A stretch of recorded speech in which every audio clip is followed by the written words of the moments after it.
But right now we want to cross over to Mombasa County and just get to understand more about how the country continues to explore opportunities that come with the blue economy, and also how to improve water transport in the country. And joining us now live from Mombasa County is our very own Brian Kimani.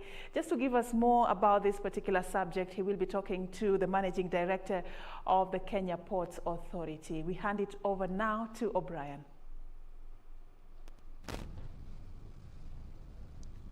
Ahoy, Safin, back there in Broadcasting House.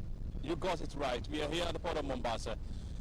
Quite a windy morning here. Actually, it was drizzling in the morning, and all these can be blamed on the changing climate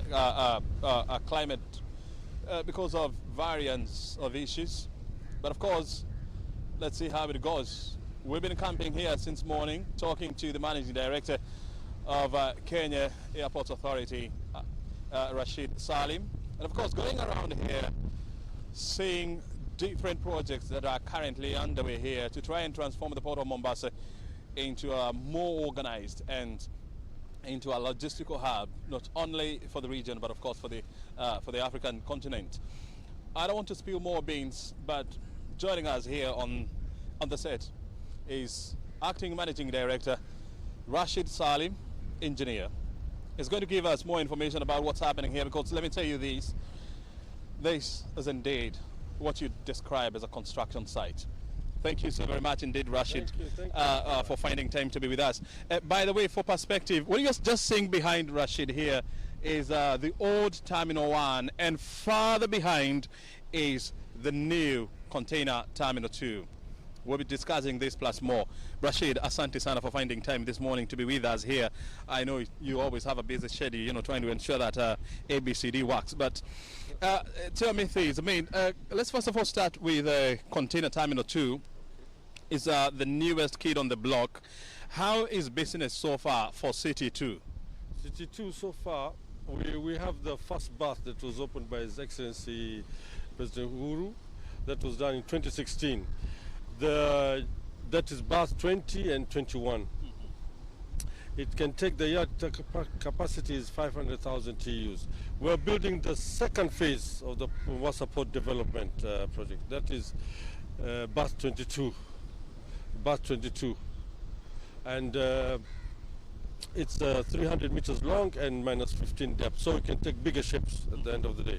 We're increasing our capacity of handling containers in this port. Most of it was reclaimed land. Actually, that sits it's 17.5 hectares. Hopefully, it will be done with everything remaining constant by November 2021. November 2021. Yes. Since City 2 was opened back in the year 2016, I mean, what has been the business trajectory? It's been good. We had actually envisioned 1.6 million TEUs for this calendar year. We are envisioning to get in 2023 1.7. So we are building capacity. We are ensuring that bigger ships come in, economies of scale. As bigger ships come in with the extra berth that we're doing, we'll have less congestion in the port. Our containers going out in time, so it brings efficiency and synergies with our other operating entities that we have, Kenya Railways, and this will bring up down the cost of the commodities that are sold in the market.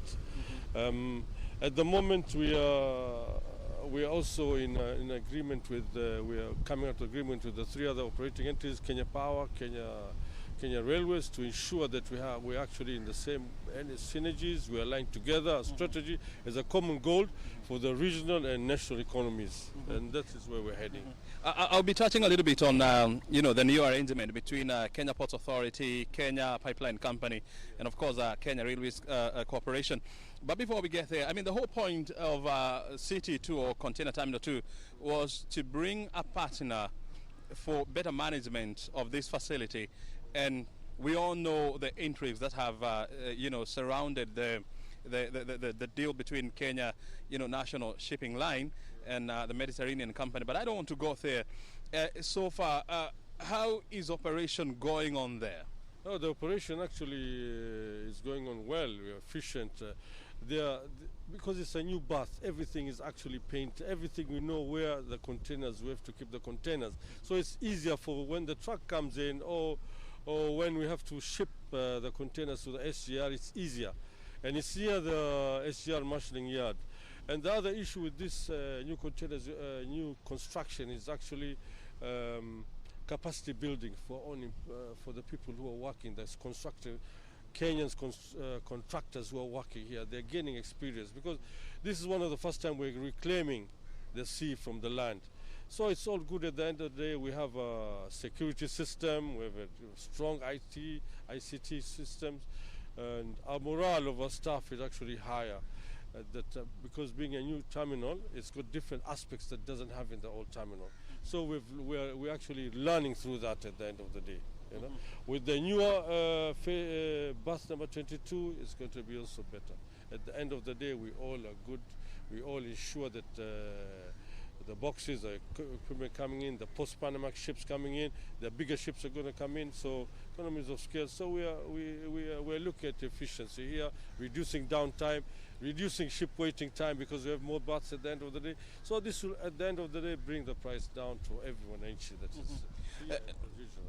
And of course, if my camera person, would pan towards this is my right side, you definitely see the upcoming Kipevu oil terminal, popularly known as KOT.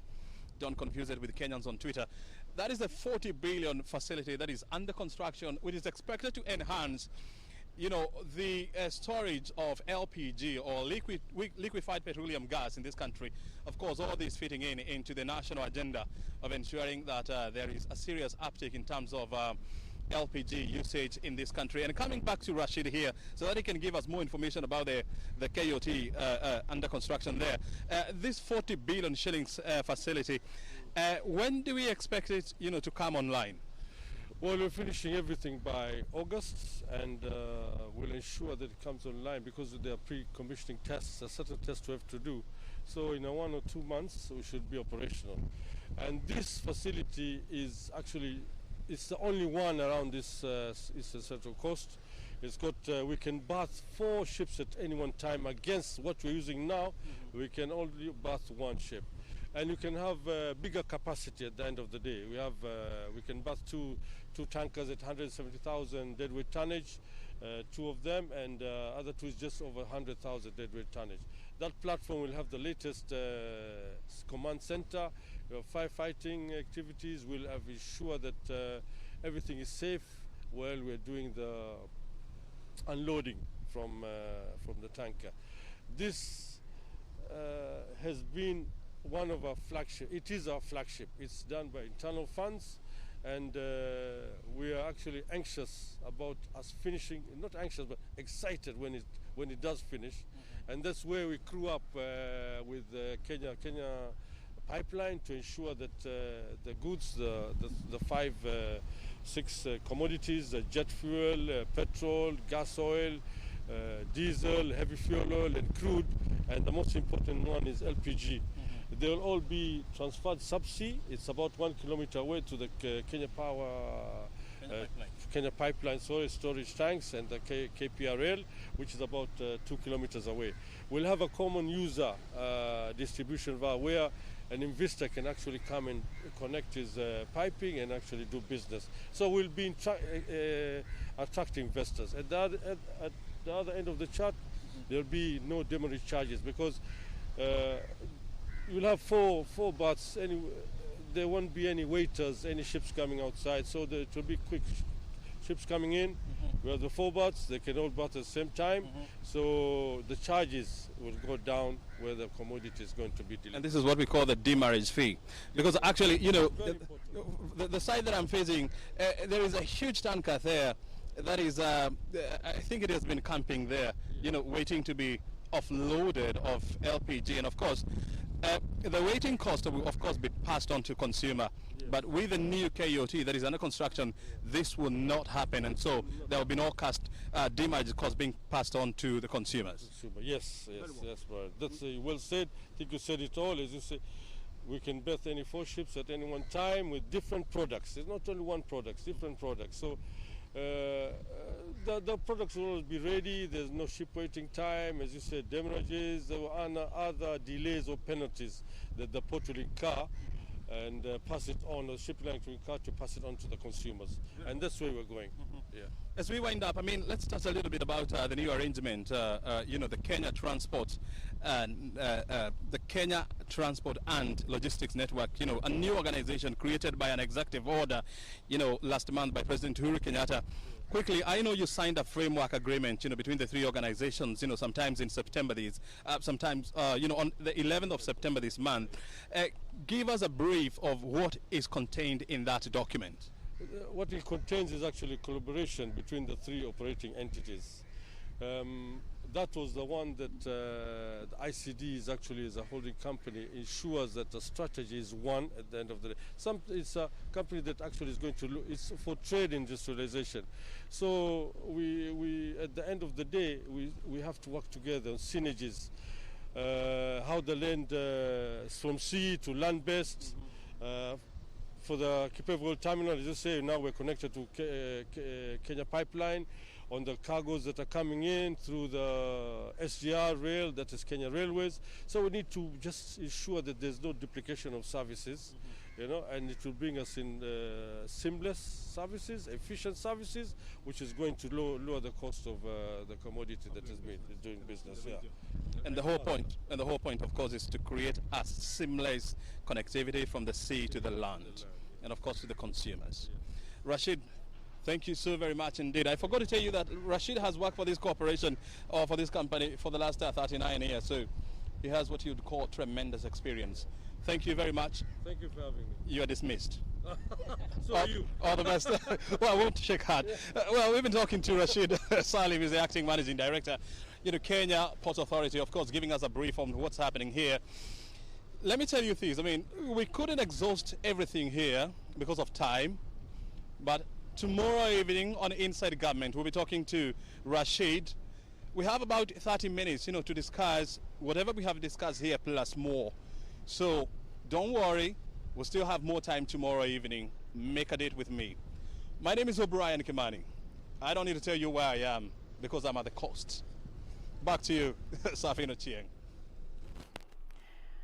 O'Brien Kimani, it's always nice to hear from you. Thank you so much for that particular interview. He's coming to us live from the port of Mombasa, having a brief interview with the acting managing director of the Kenya Ports Authority, Engineer Rashid Salim, talking about plans that are on the pipeline to improve water transport and how to harness opportunities that come with the blue economy. You can look out for more details, like O'Brien says, tomorrow at night.